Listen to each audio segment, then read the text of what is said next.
Assalamualaikum warahmatullahi wabarakatuh. Innal hamdalillah nahmaduhu wa nasta'inuhu wa nastaghfiruh wa na'udzu billahi min shururi anfusina wa min sayyiati a'malina. May yahdihillahu fala mudhillalah wa may yudlilhu fala hadiyalah. Asyhadu an la ilaha illallah wahdahu la syarikalah wa asyhadu anna Muhammadan abduhu wa rasuluh. Allahumma shalli wa sallim wa barik ala Muhammad wa ala ali Muhammad kama shallaita wa barakta ala Ibrahim wa ala ali Ibrahim fil alamin innaka Hamidum Majid. Rabbi shrah li sadri wa yassir li amri wahlul 'uqdatam min lisani yafqahu qawli. Amma ba'du, Bapak-bapak dan ikhwah sekalian, rahimani wa rahimakumullah. Semoga kita semua yang hadir di majelis ini senantiasa dirahmati Allah Subhanahu wa taala. Amin ya Allah ya rabbal alamin. Alhamdulillah pada malam ini kita bisa bertemu kembali, tentu saja atas izin dari Allah Subhanahu wa taala, ya, untuk sama-sama ngaji kitab Fadlul Islam, ya. Pada pertemuan pekan lalu kita sudah membahas sampai halaman berapa, teman sekalian? Halaman 45, ya. 45. Nah, sekarang kita akan lanjut halaman 45, hadis yang paling bawah itu, ya. Silahkan dibuka. Baik, saya bacakan ya teman-teman hadisnya. Ini membahas masalah apa coba? Masih ingat pembahasannya? Tentang ada beberapa umat Rasulullah, ya, yang diusir dari telaga Al-Kautsar disebabkan karena perbuatan bid'ahnya dan disebabkan karena murtadnya. Murtad dalam arti dia tidak sadari bahwa dia murtad karena telah melakukan perkara-perkara yang bisa membatalkan keislaman dia atau dua kalimat syahadat dia. Nah, sekarang kita akan lanjut sekalian, ya. An Hudzaifah radhiyallahu anhu qala, dari Hudzaifah radhiyallahu anhu beliau berkata, kanan nasu yas'aluna Rasulullah sallallahu alaihi wasallam anil khair. Ini kata Hudzaifah. Orang-orang, ya, banyak bertanya kepada Rasul sallallahu alaihi wasallam tentang kebaikan. Jadi banyak orang nanya kepada Rasul tentang kebaikan. Ya tentu saja memang seharusnya begitu, ya. Kita bertanya yang baik apa, yang paling dicintai oleh Allah apa, yang paling afdal apa, khususnya tujuannya tentu untuk diamalkan, kan itu. Tapi ada sesuatu yang lain dari Hudzaifah. Waalaikumsalam warahmatullahi wabarakatuh. Beliau katakan wa ana as'aluhu anisyar. Tapi saya bertanya kepada beliau, kepada Rasulullah, tentang keburukan. Jika yang lain nanya tentang kebaikan, saya bertanya tentang keburukan. Kenapa kok beliau tanya tentang keburukan? Makhofatan an yudrikani. Karena khawatir keburukan itu, ya, mendapatiku atau aku melakukan keburukan tersebut, itu maksudnya. Saya khawatir nanti kalau saya nggak tahu, justru saya melakukan keburukan itu. Makanya saya bertanya tentang keburukan kepada Nabi SAW. Fakultu, lalu aku berkata kepada beliau, ya Rasulullah, duhai Rasulullah, inna kunna fi jahiliyatin wa syarrin. Sesungguhnya dulu kami berada di kejahiliahan, ya, kebodohan dan keburukan. Faja'ana Allahu bihadzal khair. Lalu Allah datangkan kepada kami kebaikan ini, yaitu Rasulullah dan Al-Qur'an, ya, kitabullah yang Allah turunkan kepada beliau. Nah, itu disebut al-khair, kata Hudzaifah. Faja'ana Allahu bihadzal khair. Lalu beliau katakan, fahal ba'da hadzal khairi min syarrin?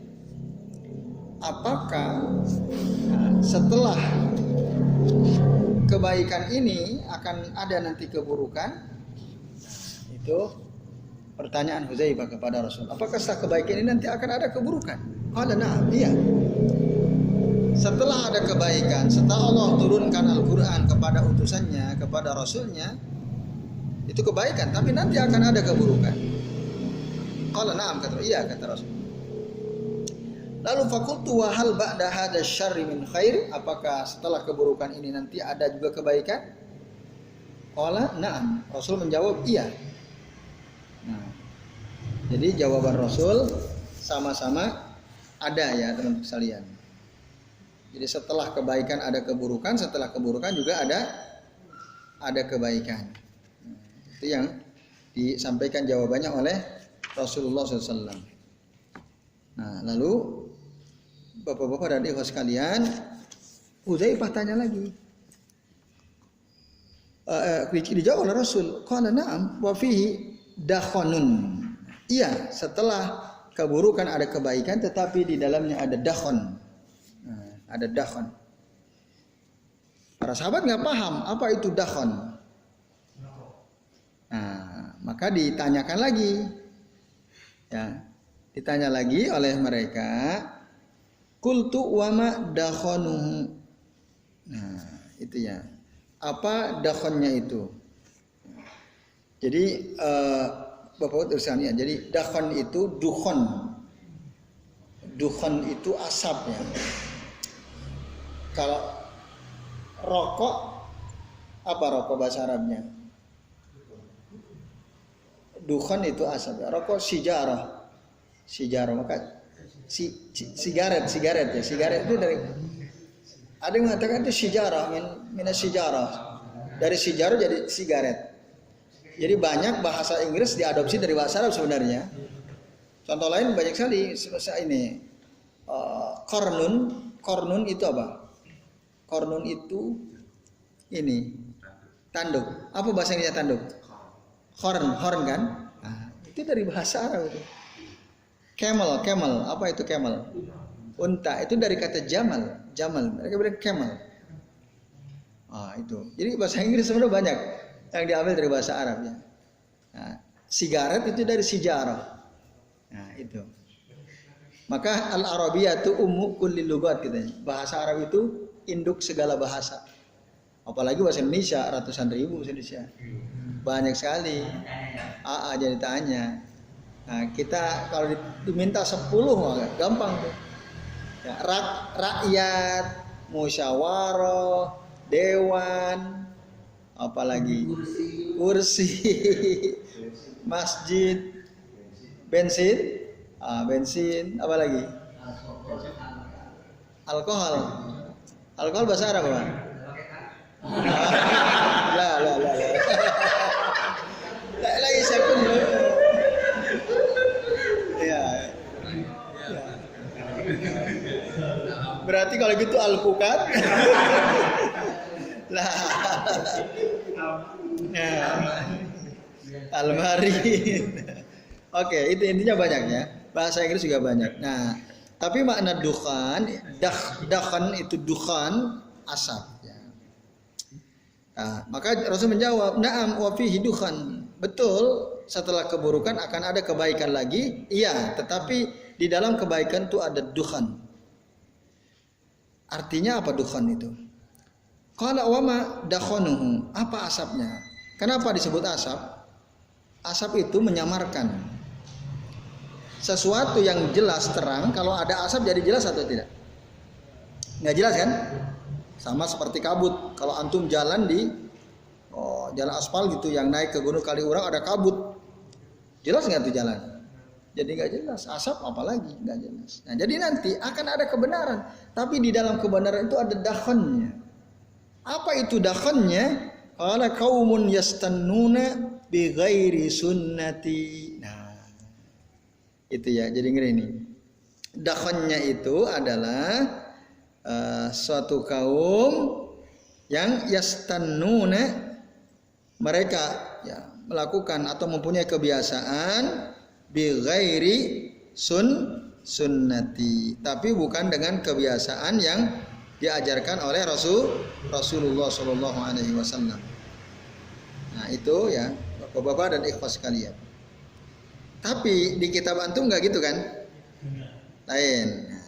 Dalam riwayat yang lain disebutkan kaumun yahduna bi ghairi hadi. Jadi suatu kaum yang mengambil petunjuk tetapi tidak dengan, atau suatu kaum yang berpedoman kepada suatu petunjuk tapi bukan dengan petunjuk dariku. Qaumun yahduna laisa bihadyi. Dalam riwayat yang lain, qaumun yastannuna laisa bisunnati. Itu dakhannya. Jadi ada suatu kaum dari umatnya Rasulullah yang mereka mengambil petunjuk sebagai pedoman hidup mereka, tapi bukan dari petunjuk Rasul Sallallahu Alaihi Wasallam. Ikhwas sekalian. Padahal sebaik-baik petunjuk itu adalah petunjuk Rasulullah. Kan jelas. Inna khairal hadisi kitabullah wa khairal hadyi hadyu Muhammadin sallallahu alaihi wasallam. Sesungguhnya sebaik-baik perkataan itu kitab Allah. Sebaik-baik petunjuk itu petunjuk Rasulullah. Tapi nanti di umat Rasul itu ada orang, ada kebaikan tapi ada dakhan. Dakhannya siapa? Yaitu orang-orang yang mengambil petunjuk sebagai pedoman hidup mereka tapi bukan dari petunjuk Nabi sallallahu alaihi wasallam. Artinya apa? Mereka tidak merujuk pada Quran, mereka tidak merujuk kepada sunnah Rasul Sallallahu Alaihi Wasallam. Kita merasakan itu atau tidak? Kita merasakan itu atau tidak kira-kira? Sangat terasa, sangat terasa. Ya, coba aja di negara kita ini. Ya. Pedoman yang dipakai oleh negara kita ini apa coba? Kan dari negara-negara sekuler kan, nggak mau kalau syariat Islam diterapkan. Bahkan yang terbaru perasa agama ya dari peta pendidikan Indonesia mau dihilangin, ngeri sekali. Agama mau dihilangin, wah itu tuh kacau balau sudah. Padahal kita ini mayoritas Muslim. Menterinya itu agamanya apa ya? Kayaknya bukan ya, Mendiknas, bukan ya kayaknya ya. Kalau saya lihat sih yang isinya bukan, ya jelas ya ada ininya. Tapi kalau dianya gimana? Muslim. Oh, nikah beda agama ya. Kalau sisi dari namanya sih kayaknya Muslim ya. Tapi ada juga orang non Muslim namanya kayak orang Islam, ada juga loh. Ya, Allahu a'lam.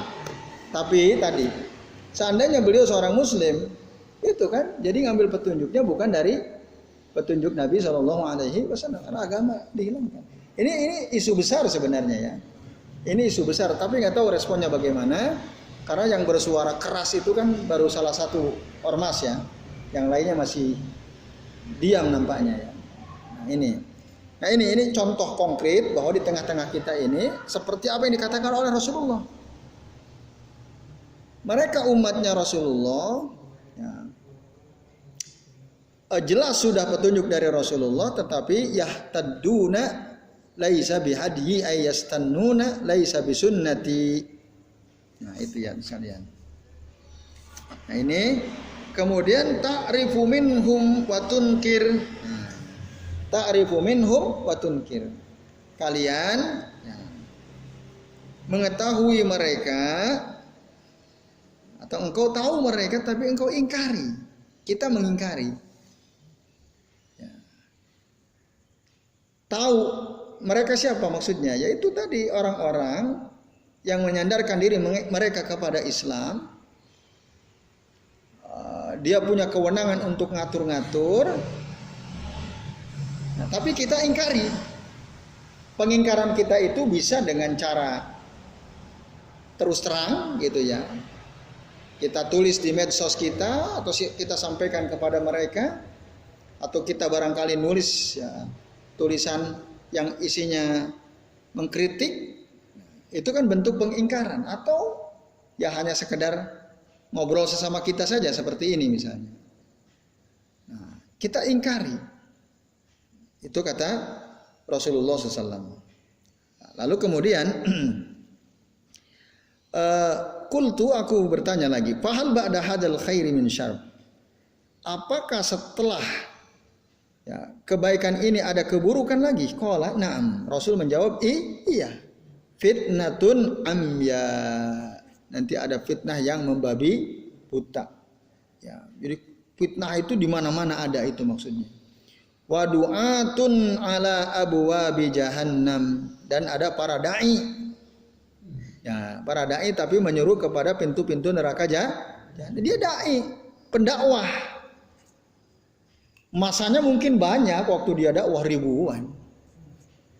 Tapi dia yad'u ila abwabi jahannam au ala abwabi jahannam.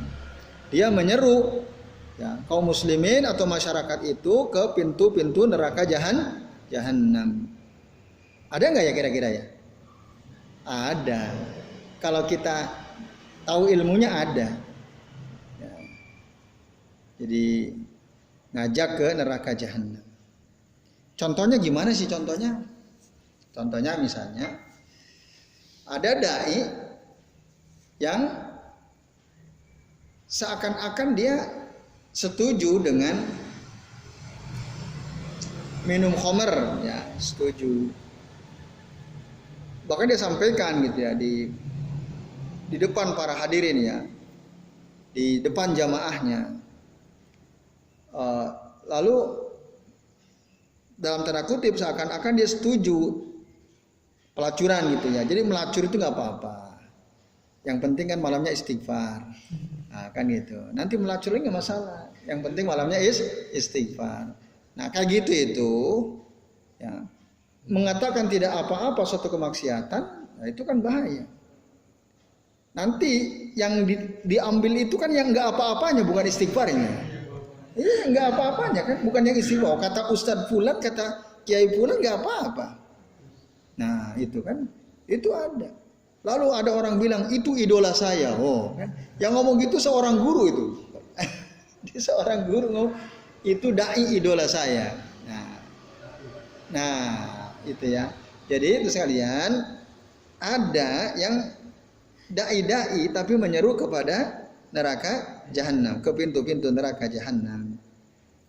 Man ajabahum ilaiha qazafu. Barang siapa yang menyambut seruan mereka, niscaya mereka akan melemparkannya ke dalam neraka Jahannam. Nanti kalau sudah di akhirat dia protes, ya percuma. Mereka menyesal, duhai, kenapa ya dulu saya tidak taat kepada Allah dan Rasulnya, tapi malah taat kepada kubara'ana, ya, tokoh-tokoh kami, sadatana, ya, tokoh kami, pembesar-pembesar kami. Kenapa kami tidak ata'na Allah wa Rasulahu, tidak taat kepada Allah dan Rasul? Menyesal mereka. Waktu di dunia sih udahlah, saya nderek Kiai Fulan, gitu ya. Di akhirat baru dia tahu. Nah, ketika itulah mereka memohon kepada Allah, Faktihim di'faini minal azab. Datangkanlah kepada mereka, para pembesar-pembesar kami, kepada tokoh-tokoh kami, azab 2 kali lipat. Karena apa? Mereka merasa tertipu, taat pada mereka, ngikutin mereka, tapi justru diazab. Makanya ente waktu hidup di dunia, kalau kita balikin, ente bilang kan nggak apa-apa. Kalau kiai salah, ustadznya salah, nanti ustadznya toh yang diazab, kita enggak. Siapa bilang? Ente juga diazab. Dan begitu Allah bilang, mereka akan diazab dan mereka menuntut kepada Allah supaya tokoh-tokohnya itu diazab oleh Allah. Di faini minal azab 2 kali lipat. Nah, tidak ada penjelasan di dalam ayat tersebut apakah Allah kabulkan atau tidak. Tapi yang jelas, setiap orang yang menyuruh kepada keburukan, dia akan mendapatkan dosa dari perbuatannya sendiri dan dosa orang-orang yang mengikuti dia. Dia akan tanggung. Artinya tanpa dituntut pun udah ada, jelas sudah ada ancamannya. Parah sekali. Nah, makanya kita itu jangan immaah gitu ya. Jangan immaah, ikut-ikutan. Ya udahlah terserah Pak Kiai, terserah Ustadz, pokoknya kami ikut gitu ya. Ya jangan gitu, harus tahu ilmunya. Saya ikut antum kalau saya tahu ilmunya. Kalau antum sampaikan kepada saya dalilnya, saya akan ikut antum. Nah, tapi kalau antum ngomong sembarangan, nanti dulu saya nggak mau asal ikut-ikutan. Ya bahasa kasarnya kan begitu ya. Nah, walaupun itu tidak perlu dikatakan. Nah, kita harus punya prinsip bahwa siapapun orang kalau dia mengajak kita kepada kebaikan, ada jelas dasarnya, ada dalilnya, ya kita ikut, kita terima. Tapi bukan karena ustadznya, tapi karena ada dalil yang dijadikan rujukannya. Nah itu bapak-bapak dan ikhwas sekalian. Nah itu terus qultu ya Rasulullah, lalu aku berkata lagi kepada Rasul, ya Rasulullah, sifhum lana, gambarkanlah kepada kami siapa mereka itu. Dai-dai yang mengajak ke pintu-pintu neraka jahanam itu siapa? Ciri-cirinya apa? Tolong gambarkan kepada kami. Qala qaumun min jildatina, yaitu satu kaum dari bangsa kita sendiri. Kata jildah itu sesungguhnya terus kalian kulitnya. Jildah itu makna asalnya adalah kulit. Itu qaumun min jildatina. Tapi di kitab itu nggak ada ya? Ada nggak? Qaumun min jildatina. Ada ya? Ada tuh di atas. Wahum min jildatina. Nah, ada kan? Jadi mereka itu diartikan dari, antum lihat halaman 47 baris kedua ya. Mereka itu dari bangsa kita. Kalau bahasa Arabnya di baris kedua halaman 46, hum min jildatina. Wa yatakallamuna bi alsinatina. Dan mereka berbicara dengan bahasa kita. Jadi mereka dari bangsa kita berbicara juga dengan bahasa kita. Nah, teman sekalian, ini yang bahaya nih. Jadi, ya, orang-orang yang berdakwah mengajak kaum muslimin ke pintu-pintu neraka jahanam itu adalah dari orang Islam itu sendiri, itu maksudnya. Dari kaum muslimin sendiri, bukan orang kafir, bukan. Kalau orang kafir kita kan langsung bisa menolak karena kita bisa mengidentifikasi ente kafir, nggak mungkin saya ikut ente, kan gitu, ya nggak? Tapi kalau orang Islam yang sendiri yang ngomong, apalagi dia ustadz, apalagi dia kiai, apalagi dia gus, apalagi,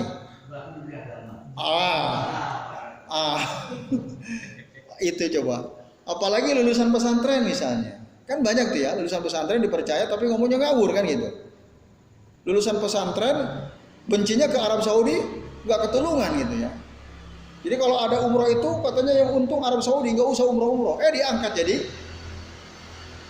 kedubes ya, kedutaan besar Arab Saudi. Orang yang benci sekali sama Arab Saudi padahal itu ya. Nah itu. Jadi yang bikin kacau itu adalah ya dari kalangan kita sendiri. Bahasanya bahasa kita sendiri. Kalau bahasa dulu ada bahasa Arab. Artinya apa kalau sekarang ya dia bisa bahasa Arab. Bisa bahasa Arab. Karena dari pesantren kan gitu. Nah, itu yang daya rusaknya luar biasa. Daya rusaknya. Jadi masyarakat awam itu kan, wah si Fulan itu jebolan pesantren, bahasa Arabnya oke bahasa Arabnya. Wah kan ngomongnya gini, ya itu karena dia pintar itulah ngomongnya begitu itu. Gitu. Maka kita ikut dia. Nah ini kan, nah ini yang dakhan tuh, dakhan. Mereka itu dakhan ya.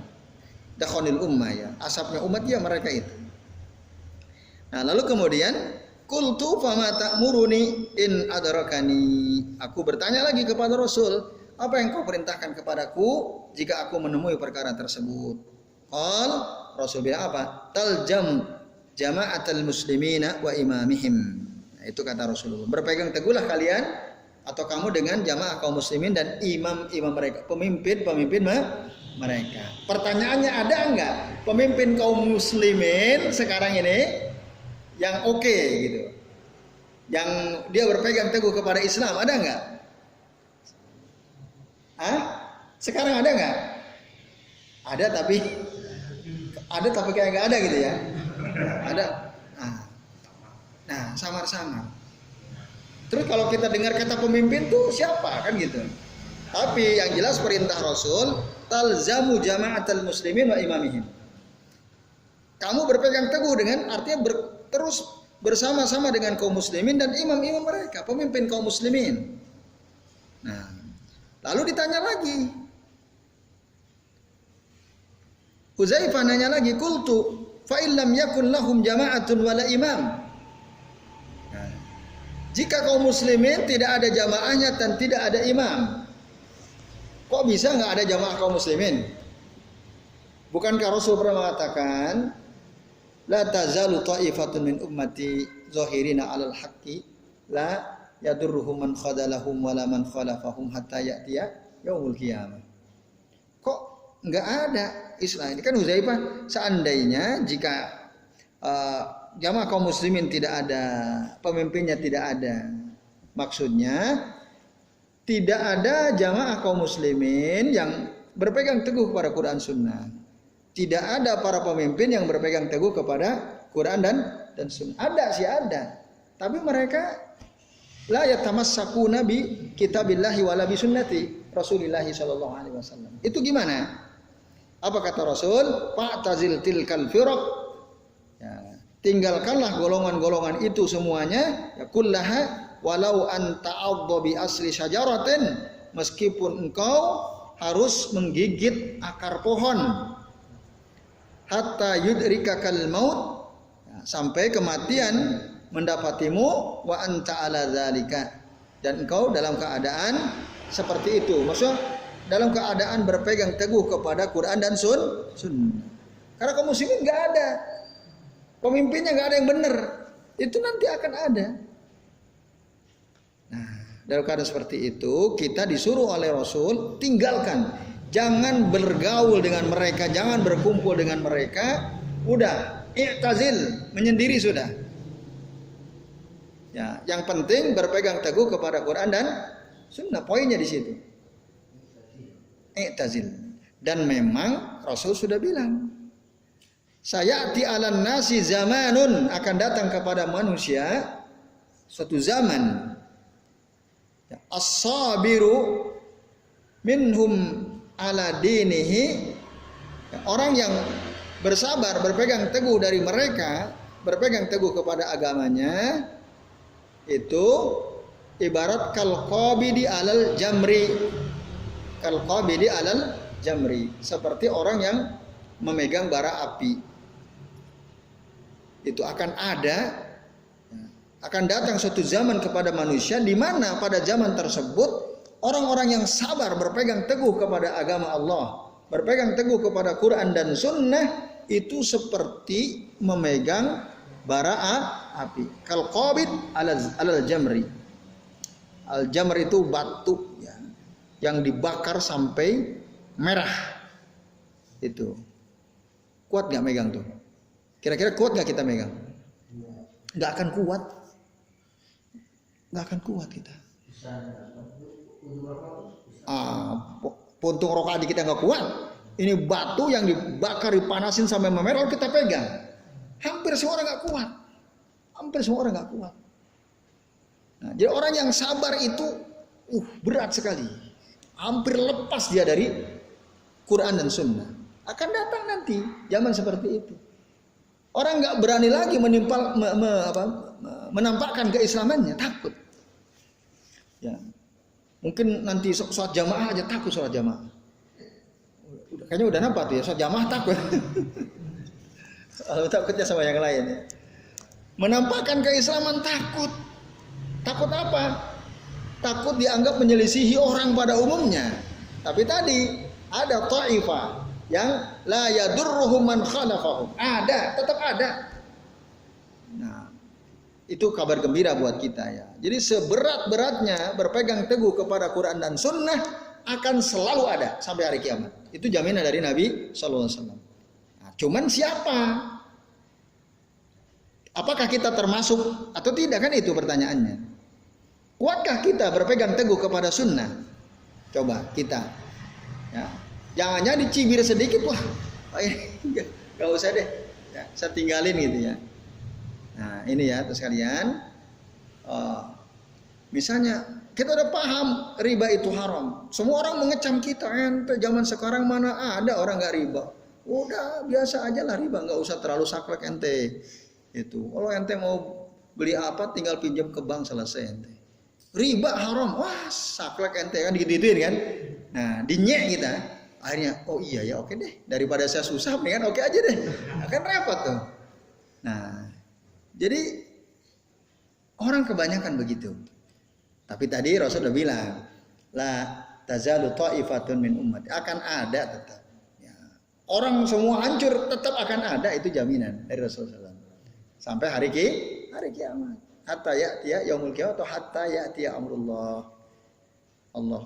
azza wa jalla. Nah, ini teman sekalian ya. Lalu kemudian ditanya lagi. Mana tadi? Nah, ini sampai situ ya. Hadis ini sahih riwayat Imam Bukhari dan Imam Muslim ya, teman sekalian. Nah, beberapa kesimpulan penting dari hadis ini, ya, teman sekalian. Nah, kalau kita kembali pada pertanyaan awal atau pernyataan awal dari Hudzaifah bin Yaman radhiyallahu anhu, maka ada kesimpulan penting. Kita ini ya, selain perlu bertanya tentang kebaikan-kebaikan supaya kita punya ilmu kan? Dan memang kita sebagai muslim harus punya ilmu. Dan salah satu cara untuk mendapatkan ilmu adalah dengan bertanya. Kita bertanya pada orang yang kita anggap ngerti, yang kita anggap dia berilmu. Karena itu diperintahkan fas'alu ahla dzikri in kuntum la ta'lamun. Tapi ingat, jangan yang baik-baiknya saja yang ditanya, yang buruk pun harus ditanya. Itu maksudnya. Nah, karena kalau kita bertanya tentang yang baik-baik perlu supaya kita tahu mana amalan yang baik, dengan begitu akhirnya kita amalkan kebaikan itu dan kita sampai pada kebaikan.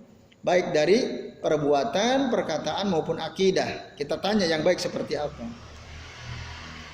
Tetapi wala budda an ta'rifa ma yudadu dzalika wa ma yukhalifuhu.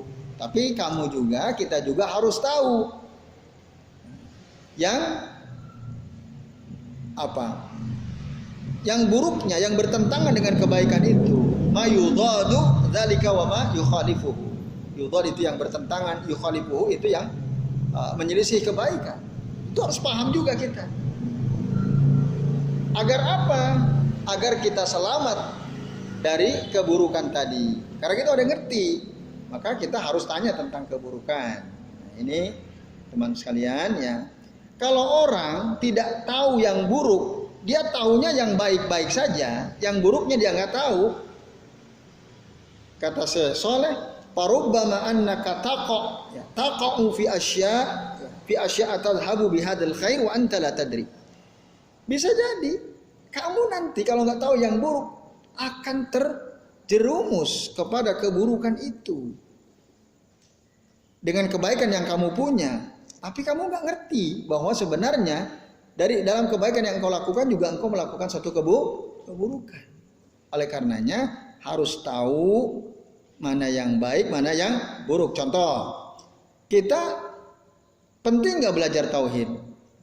Tak penting. Tapi kita juga harus belajar tentang syirik. Gitu. Kalau kita belajar tauhid terus, nggak mempelajari yang buruknya, yang syiriknya, nah kita berusaha mentauhidkan Allah, tapi di sisi yang lain kita juga melakukan kesyirikan, kan repot itu. Nah, akhirnya hancur semua. Maka harus tahu, ya, syirik macam-macamnya apa, dosa besar itu apa saja, keburukan dalam Islam itu apa saja, harus kita pelajari. Dua-duanya harus pelajari, kebaikan harus pelajari, keburukan juga harus dipelajari. Tapi bedanya kalau kebaikan dipelajari untuk diamalkan, kalau keburukan dipelajari untuk ditinggalkan. Maka seorang penyair mengatakan, arabtu asyarra la lisyarr, arabtu asyarra la lisyarri. Aku tahu keburukan bukan untuk keburukan, lakin akan tetapi tuwaqihi, ya, supaya bisa berlindung, menjaga diri dari keburukan itu. Wa man lam ya'rif as-sarra, barang siapa yang tidak tahu keburukan, minal khair, ya, dari kebaikan, yaqa'u fihi, dia akan jatuh kepada keburukan itu. Itu kata seorang penyair. Artinya kita itu harus tahu keburukan, bukan untuk keburukan itu sendiri, supaya kita menjaga diri. Nah, itu ya kata seorang penyair. Bapak Ibu dan ikhwas sekalian, a'azani Allah wa iyyakum ajmain. Nah, oleh karena itu kita harus sekali lagi di samping belajar kebaikan, kita juga harus belajar keburukan. Nah, lalu dikatakan, tapi sayang, ya sekarang ini banyak orang-orang jahil, banyak orang-orang sesat, banyak orang-orang yang berpaling dari agama. Mereka berkata, "Allimun nasa at-tauhid wa allimuhumus shalah wa af'alal khair," kata mereka. Udah ajarilah manusia tentang tauhid, ajari mereka tentang salat, ajari mereka tentang amal-amal kebaikan. Cukup. Nah, ketika ada ulama mengajarkan kepada mereka tentang keburukan, tentang pembatal-pembatal Islam, mereka bilang, "Lakin limadza tu'allimunahum nawaqidul Islam." Ngapain kalian ngajari orang-orang itu tentang pembatal-pembatal keislaman? Itu nggak penting. Yang penting kalian ajari tauhid, ajari sholat, ajari amal-amal baik. Tentang pembatal-pembatal Islam itu nggak usah. Nah, apaan ya? Kitab ini itu termasuk daftar kitab Nawaqidul Islam. Itu pernah ada rilis yang saya baca. Di Indonesia itu ada beberapa yang dilarang kitab untuk dipelajari. Di situ ada aparat ininya, capnya ya. Nah, salah satu yang nggak boleh dipelajari adalah kitab Nawaqidul Islam itu, karena akan melahirkan ekstremisme ya. Itu padahal itu penting. Kalau kita nggak ngerti ya gimana? Insya Allah nanti setelah kita bisa selesai ya kita akan pelajari itu. Nah, itu termasuk nggak boleh diajarkan itu. Kitab Nawaqidul Islam itu pembatal keislaman. Nah, ini ya teman sekalian. Lah kalau kita nggak ngerti pembatal keislaman, nanti kita tahu-tahu pas dibangkitkan di hari akhir rontok semua. Tahu-tahu kita diusir aja dari Thaga Al-Kautsar, kan diusir menuju neraka, digiring kita ke sana. Apa? Satu ya, orang-orang yang membuat perkara-perkara baru dalam agama. Atau dalam bahasa yang lebih jelasnya ahlul bid'ah. Ahlul bid'ah. Itu satu. Kata malaikat kan, innaka la tadri ma ahdatsu ba'dak.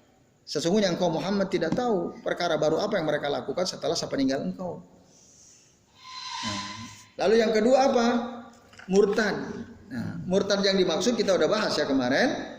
Maksudnya bukan dia keluar dari Islam, pindah agama kepada agama orang kafir. Enggak, dia tetap Islam. Buktinya kan waktu dia datang ke telaga itu Rasul bisa mengenali kan? Itu. Nah, artinya murtadnya tanpa dia sadari. Kenapa? Karena dia melakukan pembatal keislaman. Itu. Makanya kita harus ngerti agar jangan sampai nanti di akhirat kita dibangkitkan, dikumpulkan kaget, ya Rob, dulu kan saya rajin sholat jamaah. Dulu kan saya puasa juga rajin, sedekah rajin. Nah, beramal sosial rajin. Kok kenapa saya digiring ke neraka? Baru tuh kita tahu, oh ternyata kita mengamalkan pembatal keislaman. Apa saja itu? Sabar, nanti kita pelajari ya. Nah, setelah ini kita udah selesai juga ini ya. Tinggal beberapa bab sekalian. Nah, itu ya. Jadi tadi ada orang nggak setuju, ngapain diajarin yang buruk-buruk, ngapain diajarin tentang syirik, ngapain diajarin tentang nawaqidul Islam. Ini nggak penting kata mereka. Yang penting itu gimana caranya supaya mereka baik. Nah, ini orang juhal namanya. Bahkan ahmak, bukan hanya juhal ya, bukan orang jahil, tapi bodohnya kuadrat. Bodoh sekali. Yang mengatakan enggak perlu ngajarin yang buruk-buruk itu orang bodoh sekali. Nah, ini maka kalau dalam bab akidah, selain kita harus ngerti akidah Ahlussunnah wal Jamaah, kita harus ngerti akidah-akidah menyimpang seperti akidah Mu'tazilah, akidah Jahmiyah, akidah Syiah, akidah Jabariyah, akidah Qadariyah, Asy'ariyah, Syiah, Rafidhah. Kita harus tahu di mana penyimpangannya. Apa? Klenik. Kejawen ya, termasuk harus ngerti. Nah, ini ya Bapak-bapak dan ikhwan sekalian, azani Allah wa iyyakum ajmain. Jadi selain yang baik-baik, kita harus juga pelajari yang buruk. Karena para ulama salaf dulu, mereka tidak membatasi diri dalam berdakwah, dalam mengajar hanya pada perkara-perkara yang baik-baik saja. Tapi mereka juga mengajarkan manusia perkara-perkara buruk. Kalau ada keburukan, dikatakan ini buruk, ini bid'ah, harus disampaikan itu. Udah ente nggak usah ngajarin bid'ah. Nah, kan ada tuh orang. Nah, itu udah ajarin yang gimana beramal yang baik. Udah nggak usah, oh ini bid'ah, nggak usah bilang begitu. Ya kalau gitu nanti kapan orang tahu kalau itu bid'ah kan? Ya harus dikasih tahu. Nah nanti ente bid'ah memecah belah ente, bikin kisru ente. Nah, menurut sebagian orang begitu, ya, iya benar-benar terjadi. Saya pernah begitu. Waktu saya sampaikan ini bid'ah. Oh hati-hati loh Tan, antum udah bikin kisru ini.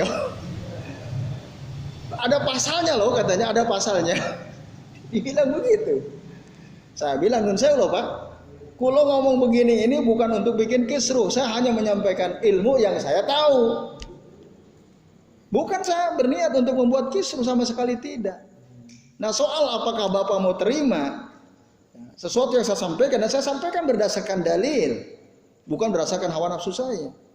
Kalau Bapak nggak terima, Bapak nggak setuju dengan apa yang saya sampaikan, monggo saja. Itu saya sama sekali tidak berniat untuk membuat kekisruhan. Dia bilang hati-hati loh, ada pasalnya loh tadi gitu. Ya Rabb. Ya. Kalau kita coba satu kritik, mengapa kalau diajari sholat oke-oke saja, sudah oke-oke saja, diajari syirik atau musik justru lari musik. Ya, apa? Apa fenomena apa gitu ya? Karena saking besarnya balat itu. Saking besarnya? Balat itu sehingga sekarang apa boleh ya bisa jadi. Ya, saya nggak ikut antum. Bisa jadi begitu, karena ini dakwah tauhid itu dakwahnya para nabi dan rasul kan. Nah, setiap kebaikan semakin baik sesuatu, syaitan akan semakin menghalang-halangi kita. Itu. Dan bisa jadi juga karena ya keburukan itu cenderung relatif lebih dicenderungi oleh hawa nafsu kita, syahwat kita. Jadi kalau ada yang musik-musik, kecenderungan hawa nafsu kan terusik tuh. Akhirnya ya mereka nggak terima dan seterusnya. Nah itu. Nah segala macam keburukan itu disukai oleh hawa nafsu. Nah, sesuatu yang disukai oleh hawa nafsu kalau kita singgung, maka orang akan marah. Ya, setidak-tidaknya dia akan protes dalam hatinya. Oh, apa sih iki dan seterusnya. Wis ora usah ngaji neng kono. Enggak usah di sana karena gini gitu kan. Nah, ini ya sekalian itu ya.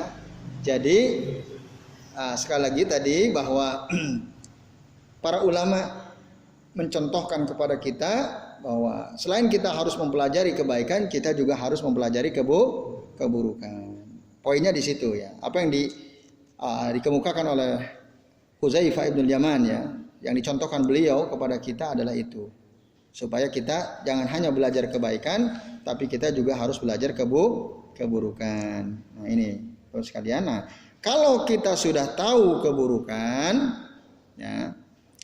Nah, maka kita harus siap-siap sebagai muslim, kita siap-siap menghadapi keburukan itu, menghalau keburukan itu supaya apa? Supaya keburukan tidak datang menyerang kita kaum muslimin. Harus dilawan. Nah, itu ya. Kalau kita biarin bahaya. Contoh gini ya di masyarakat itu. Kalau kita bilang ada orang misalnya, ada seorang wanita. Saya sering tuh melihat, ya tidak sering-sering banget sih.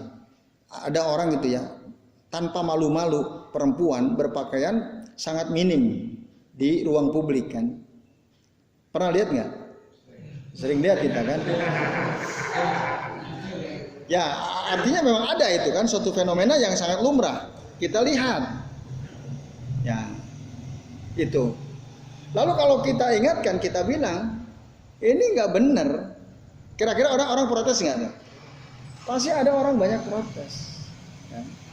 Pasti kalau kita foto tuh orang, lalu kita komentari di medsos kita, di Twitter kita misalnya, itu pasti diserang tuh kita. Pasti diserang. Nah, passionnya. Nah, ini ya. Karena apa? Ya itu hawa nafsu kan. Senangnya hawa nafsu. Kalau kita katakan itu buruk, mereka akan tolak. Mereka akan buru-buru nyerang kita sekalian. Nah itu fitnah ya, yang betul-betul terjadi di tengah-tengah kaum muslimin. Dan sayangnya itu, dan lebih sayang lagi, yang begitu itu umat Islam juga gitu kan, repot sekali. Terus nanti ada ustaznya bilang enggak apa-apa masih muda kan misalnya. Wong dia ketika dulu ada pedangdut kan, dangdut goyang ngebor itu kan. Nah kan, itulah.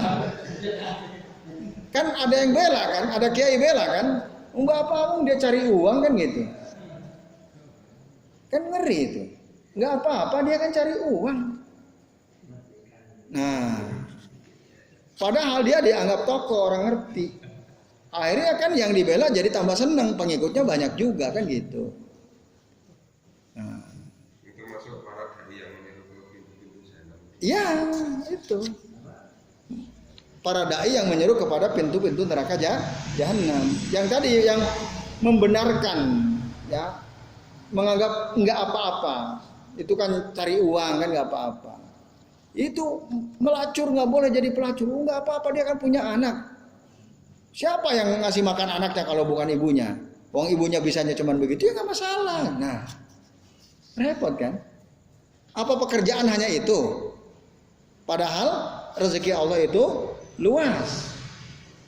Nah, karena itu sesuai dengan hawa nafsunya, jadi mereka bilang nggak ada apa, nggak masalah. Nah itu dai-dai yang berbahaya itu dahnun itu, yang kayak gitu itu. Ya, jadi yang hak tidak dikatakan hak, tapi yang batil dikatakan nggak apa-apa. Ini berbahaya sekali ya, misalnya. Ya.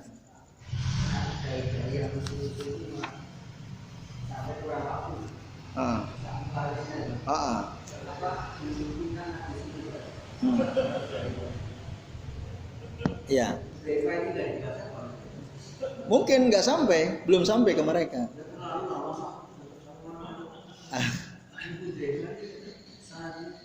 Iya, sangat mungkin. Jadi sangat mungkin ilmu tidak sampai ya. Maka memang tugas kita inilah yang ngerti-ngerti, yang udah sampai kepada kita, kita nasihati, kita sampaikan. Setidaknya kita wacanakan di medsos kan. Setidaknya diwacanakan di media sosial, medsos. Tulis aja utuh hadis ini beserta artinya, selesai kan, udah gitu aja, tinggalin tuh udah. Itu kan nanti suatu saat bisa jadi ada orang nge-share ke mereka. Oh, ada gini. Ya kita berdoa semoga setelah dibaca sadar kan gitu. Nah, makanya itu kalau ada waktu ya teman-teman, ada waktu udah segala sesuatu yang kita pelajari dan itu baik, nampaknya nih orang belum banyak yang ngerti, sampaikan aja. Boleh lewat rekamannya, boleh tulis sendiri di Facebooknya, di Twitternya, gitu. Apalagi yang punya teman banyak gitu ya, supaya nanti kan di ini kan kayak bola salju kan, menggelinding gitu ya. Oke, gitu ya sekalian. Ya. Jadi tadi kaum muslimin harus siap-siap menghadapi keburukan, supaya keburukan tidak masuk ya, menyeruak ke tengah-tengah kaum muslimin. Kenapa? Li'anna syarra lahu du'at. Keburukan itu ada para pendakwahnya. Nah, li'anna syarra lahu du'at. Keburukan itu ada para pendakwahnya. Contohnya itu NM, ya kan? Yang perempuan Nora itu ya. Pikir sendiri NM itu siapa itu ya? Itu. Iya. Nah itu dua besar itu ya. Itu kan yang bilang nggak apa-apa aku di neraka, nanti aku bikin konser di neraka katanya kan. Nah itu kan doa besar itu kan, yang kayak gitu itu. Ya termasuk yang ditulisan di kaos itu, di kaos kan, yang jika surga adalah milik kaummu, biarkan kami masuk dalam neraka yang dengan kebinekaan kan itu. Ya itu kan doa tusyar kayak gitu itu. Nah itu doa tusyar. Itu para dai-nya banyak sekali. Nah, bukan kita loh, bukan kita.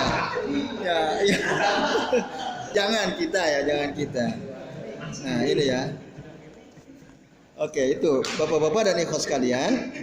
Jadi keburukan itu ada para pendakwahnya, ada dai-nya. Bahkan disupport juga, itu yang parah tuh. Ya disupport juga ya. Ngeri itu ya. Nah, dan mereka itu ya harisuna ala rawajihi wa yuzayyinunahu bi zukhrufil qawli wa bil ibarati arranna ya. Arranna ya. Jadi mereka itu sangat semangat membawa keburukan tadi, mendakwahkan keburukan tadi supaya keburukan masuk ke tengah-tengah kaum muslimin dan mereka menghiasinya dengan kata-kata indah padahal bohong ya, dengan kata-kata indah padahal bohong. Tadi kan nampaknya indah sekali, kalau memang surga milik kaummu, biarkan kami di neraka dengan kebinekaan. Nampaknya indah kan itu? Itu zuhrufal qaul itu. Kalau dia dimasukin ke neraka, jungkir balik dia, kapok dia. Kan jelas ayatnya, ya. Ayatnya jelas sekali. Nah, jadi mereka itu, kan ada tuh. Apa mangkana mu'minan kaman kana fasiqo la yastawun. Amal ladina amanu wa amilus salihati pamakwahum. Pamakwahu apa? Panasir masih ingat? Amal ladina amanu wa amilus salihat pamakwahumul jannah ya. Bima kanu ya'malun ya. Wa amal ladina fasaku, dan adapun orang-orang fasik itu pamakwahum nar. Kullama, setiap kali mereka aradu ayyakhruju minha nu'idu fiha. Setiap kali mereka ingin keluar dari neraka, artinya enggak kuat di neraka. Orang fasik itu siapa? Orang yang tahu yang benar tapi ditinggalkan kebenaran. Kullama aradu an yakhruju minha minan nar ya. Nu'idu fiha, dibalikin lagi. Mungkin seandainya neraka itu ada tebingnya, dia naik ke atas tebing, pas udah mau keluar tendang lagi, jungkir balik lagi. Begitu terus bolak-balik dia. Nu'idu fiha. Wa qila lahum, lalu dikatakan kepada mereka apa katanya? Kullama aradu ay yakhruju minha nu'idu fiha wa qila lahum zuqu adzaban naril ladzi kuntum bihi tukadzibun. Rasakan, kalian rasakan azab api neraka ini yang dulu kalian dustakan itu. Rasakan. Kan dianggap remeh neraka. Nanti dia jungkir balik itu. Nggak bisa keluar. Nah, itu ya. Jadi teman sekalian, para dai-nya banyak, semangat mereka. Ya, mereka menggoda orang-orang ya, menghiasi perkataan mereka dengan perkataan yang baik padahal penuh kebohongan. Nah, ini Bapak-bapak dan ikhwas sekalian, a'azani Allah wa iyyakum ajmain. Nah, itu ya. Saya kira ini yang bisa kita bahas ya. Nanti insya Allah kita lanjut lagi. Jadi ada beberapa faedah lain yang penting dari hadis Hudzaifah ini. Oke terus sekalian, karena sudah jam 10, kita cukupkan sampai di sini. Insya Allah nanti kita lanjut lagi. Sebelum diakhiri, ini jam 10 pas ya. Benar? Jam 10 pas. Monggo barangkali ada yang mau bertanya. Monggo, Pak Wikan. Saya mau menanyakan masalah yang perkara yang tidak diadakan itu. Ya. Fa innaka la tadri ma ahdatsu ba'daka itu. Ya. Itu seperti ini sholat jamaah di Syria. Ah. Nah, itu saya katanya itu 4 mazhab saja tidak pernah ada yang mengakui. Nah, itu sama kalau sekarang itu berarti kan perkara itu berbeda ya kan. Itu apakah sudah termasuk nanti pasti yang dia di sini. Oke. Ya, akan Ya. saya sama Diusir dari telaga. kan kita mesti menentukan itu. Iya, Kan, iya. sama Rasul kan Nggak pernah terjadi. ada, ya. Iya, iya. Nah ini kayak gini ini. Bisa jadi kita yang awam itu kan ya udah manut aja kan. Apalagi ini kata pemimpin. Nah itu repot lagi. Dan takutnya itu nanti yang mengatakan itu malah dai itu yang memutuskan. Nah, ya bisa jadi betul. Karena tadi faktanya Rasul nggak pernah nyuruh renggangkan shauf. Dulu penyakit menular ada, banyak hadisnya. Ya kan? Larilah kalian dari penyakit kusta sebagaimana kalian lari dari singa kan? Firaraka minal asad. Itu. Tapi apakah karena sekarang lagi ada pandemi kita sholatnya direnggakan? Rasul pernah bilang begitu? Kan nggak pernah ada satupun dalil ya yang menyuruh kita untuk merenggang. Yang ada itu rusu itu rapatkan, sawu itu luruskan. Yang ada itu. Ya. Itu yang disuruh oleh Rasul. Kok disuruh? Itu di Arab Saudi piye? Nah, itu dalil. Mereka jadikan itu dalil kan? Kalau sekalian, bapak-bapak dan ikhwas sekalian, ya, dalil itu dari hadis Nabi SAW. Dari hadis Nabi. Kalau toh memang ada istisna misalnya, ada pengecualian, ya itu harus pakai dalil juga misalnya. Harus pakai dalil juga. Nah sementara perbuatan seseorang, perbuatan suatu kaum itu tidak bisa mutlak menjadi dalil. Itu perbuatan suatu kaum ya, tidak. Meskipun kaum itu ada di sana misalnya, itu bisa kita tolak, bisa kita terima. Yang wajib kita terima kan jelas kata Imam Malik apa? Qaulu ar-rajuli yuraddu wa yuqbal ya. Perkataan seseorang itu bisa ditolak, bisa diterima. Illa qaulu hadar rajul au illa qaulu sahibu hadhihi al-maqbarah. Kecuali perkataan orang yang ada di kuburan ini. Maksudnya Rasulullah SAW. Waktu itu Imam Malik ngomong begitu di samping kuburan Rasul Sallallahu Alaihi Wasallam. Kalau orang ngomong bisa kita terima, bisa kita tolak. Begitu juga perbuatan suatu kaum bisa kita terima, bisa kita tolak. Kecuali perkataan Rasul Sallallahu Alaihi Wasallam. Tentu saja yang hadisnya hadis makbul ya itu. Ashabul kubur. Qaulur rajul yuraddu wa yuqbal illa qaulu sahibi hadzal qabr atau illa qaulu sahibi hadhihi al-maqbarah.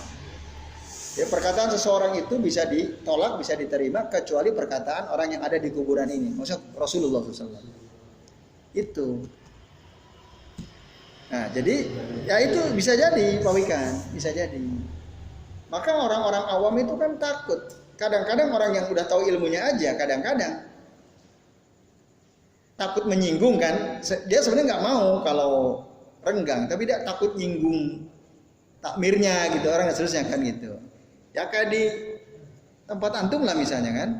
Nah, sampai sekarang kan masih renggang kan.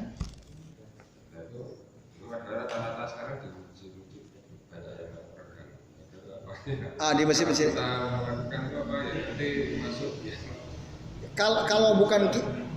Kalau kita sebenarnya nggak setuju, tapi karena kebijakan pengurus takmir harus renggang, lalu kita akhirnya renggang, itu kita tidak termasuk tentu saja. Karena kita asalnya kan mengingkari itu kan. Tapi karena semua orang renggang, kita mau rapat malah aneh nanti kan. Kecuali ada beberapa teman kita masuk situ bertiga misalnya, kita rapatin yuk. Yang lain renggang kita rapat. Ya paling nanti ditegur sama orang. Kalian gimana? Kan gitu paling. Nah ya. Itu ya ini fitnah. Ini ngerinya ini jadi fitnah agama ngerinya. Karena Rasul bilang apa? Doanya Rasul kan apa? Allahumma la taj'al musibatana fi dinina wa la taj'alid dunya akbar hammina wa la mablagha ilmina wa la tusallit alaina man la yarhamuna. Ya Allah, janganlah Engkau jadikan musibah menimpa agama kami. Apa sih musibah agama? Ya ketika ada kesyirikan, ketika ada bid'ah. Itu musibah agama. Ketika orang berani menyelisihi Rasul sallallahu alaihi wasallam. Kan ayatnya jelas sekali lah. Wa may yusakikir rasul mim ba'di ma tabayyana lahul huda. Barang siapa yang menentang Rasul setelah datang kepada mereka keterangan dari petunjuk, wa yattabi' ghaira sabilil mu'minin, lalu dia mengikuti jalan yang bukan jalannya orang-orang beriman, nuwallihi ma tawalla wa nuslihi jahannam wa sa'at masira. Nanti kami akan palingkan dia kepada kesesatan yang dia cenderung kepadanya. Dan kami akan masukkan dia ke dalam neraka jahanam. Dan itu ada seburuk-buruk tempat kembali. Jadi kita yang nyelisihi sunnah Rasul berarti yusakikir Rasul, menentang Rasul. Nah nanti nyimpang terus tuh gitu kan, ngeri sekali kan. Nah tadi setidaknya kita tahu, oh ya Allah saya nggak setuju sebenarnya. Setidaknya kita katakan seperti itu ya. Yaitu Pak Wikan. Nah, jadi tadi memang kita harus kembali kepada Rasul, jangan sampai yahtaduna apa tadi? Yahtaduna laisa bihadi yastannuna laisa bisunnati. Mereka mengambil petunjuk sebagai pedoman hidupnya bukan dari pedomanku tapi pedoman WHO. Ya kan? Itu. Iya enggak? Kan itu. Yastannuna laisa bisunnati. Bukan sunnah Rasul yang diambil, tapi sunnahnya yang lain. Itu kan ngeri kan? Ini hadis ini luar biasa ini ya, hadis Hudzaifah ini. Jadi ikhtiar kita ya kita harus patuh. Maksudnya? Ya banyak masjid ya kita cari masjid yang. Ya kalau bisa gitu, kalau bisa. Ada beberapa teman saya gitu.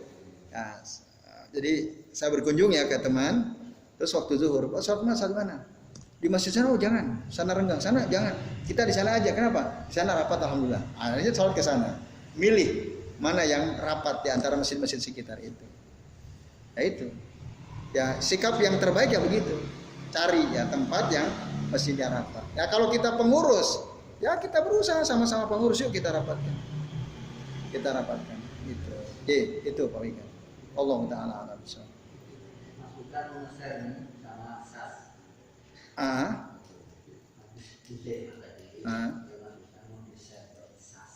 Oh boleh lah, Pak Nasir aja lah yang senior itu ya, yang lebih mantap itu ya.